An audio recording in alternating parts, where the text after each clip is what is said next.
ଭୋକରେ 2 थाली भात खाइबे जदि बैगण आलू भर्ता एमिति बनइबे। प्रथमे मु एठी देखंतु नेइची बैगण पियाज टमाटो बीन्स रसुण आलू सब नेइची। तो एठी आमे कोन करबा गोटे जाली थोइकी प्रथमे बैगण गुडा को पोड़ी नबा तापरे पियाज टमाटो रसुण और बीन्स आलू को भी बढ़िया से आमे पोड़ी नबा। सांगरे तेल रे टिके नाको बड़ी गुडा को भाजी की बाहर करबा आ ठंडा ही साला परे सबतक भल से आमे चोपा छड़े नबा।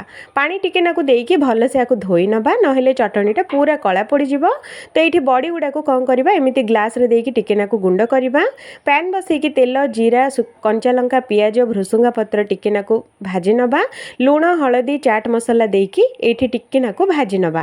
भाजी सारला परे एठी आमे जो पोड़ी धोईकी रखिथिले सब जिंस एठी आमे देकी बढ़िया से 2-3 मिनिट भाजिकी याकु बढ़िया से गुंड करि नबा। बड़ी आ रसुण रे याकु सजै नबा। तो रसुणटा चटणीटा पूरा रेडी। लास्ट रे लेंबू टिके नाकु देकी बढ़िया से गोलेकी प्लेट को सर्व करि नबा। बैगण आलू भर्ता रेडी।